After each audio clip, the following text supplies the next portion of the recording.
Dear comrades and friends, the central theme of this International May Day rally is the rising tide of war and the threat of a third world war. There is hardly any part of the world where this is more apparent than in the Middle East. It brings to mind the powder keg in the Balkans prior to the First World War.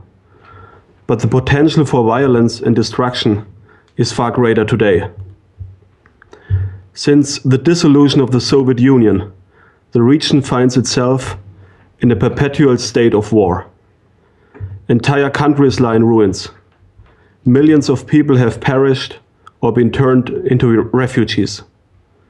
This is the result of the aspirations of US imperialism, heralded by Bush Sr., to create a new world order, or Pax Americana.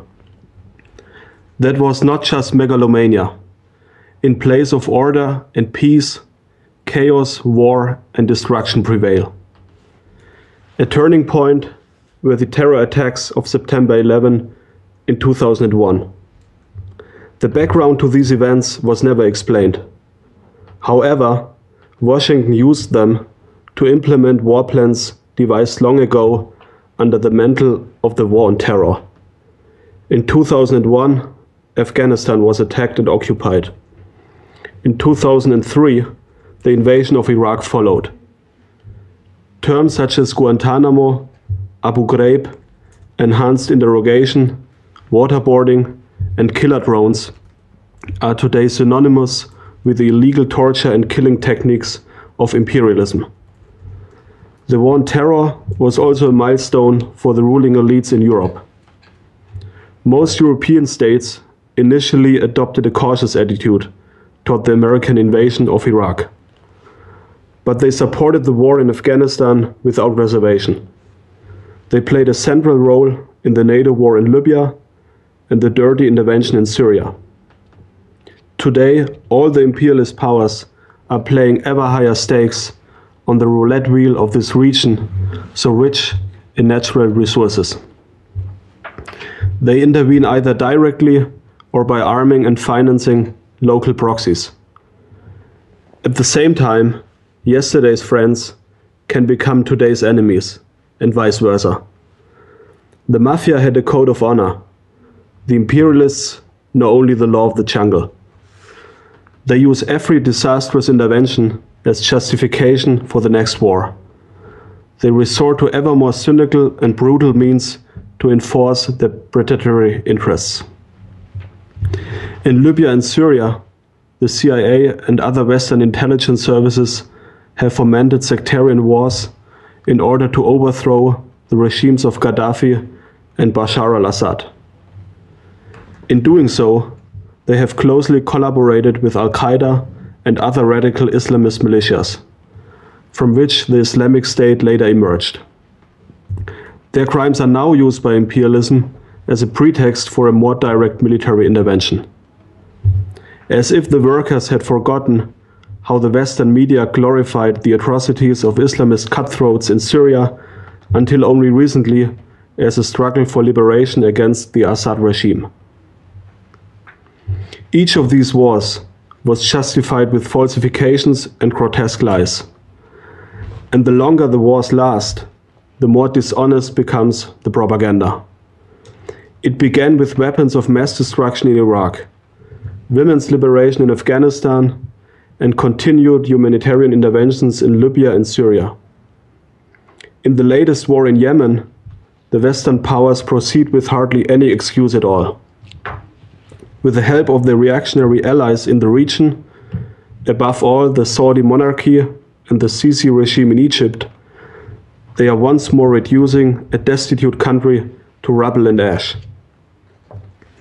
The devastation of Yemen recalls the savage destruction wrought by the US-backed Israeli war in Gaza last summer. Almost the entire infrastructure of the world's largest open-air prison lies in ruins, and over 2,200 Palestinians, including more than 500 children, killed. It is not necessary to expose the humanitarian phrases of the imperialists.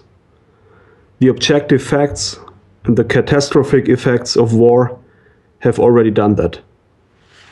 But the question remains, why has almost uninterrupted war dominated the Middle East for nearly 25 years? The answer is clear. The US and leading European colonial powers want to control and exploit the resource-rich and strategically important region, whatever the cost. Their main concern is oil. And not least among their concerns is the subjugation of the working class. That was made very clear with the revolutions in Tunisia and Egypt. The intervention of the imperialist powers only intensified after the working class reared its head and brought down two brutal servants of imperialism, Ben Ali and Mubarak, at the beginning of 2011. The imperialist powers were as surprised by the intervention of the working class as they were afraid of it. In the war in Libya, which lies geographically between Tunisia and Egypt, they recognized an opportunity to establish a pro-Western puppet regime and divide the working class along ethnic and sectarian lines. They pursued the same goal in Syria. They received support from a wide range of petty bourgeois parties and academics, who attempted to provide a cover for the recolonization of North Africa and the Middle East with pseudo-left arguments. In Libya, they argued in favor of the carpet bombing carried out by NATO as a humanitarian mission. In Syria, they presented the wrath of Islamist militias as a revolutionary struggle for democracy. In his book Imperialism, Lenin wrote almost 100 years ago of general enthusiasm over the prospects of imperialism, furious defense of it, and painting it in the brightest colors. Such are the signs of the times. One could not sum up the response of the entire liberal and pseudo-left milieu to the Egyptian revolution any better today.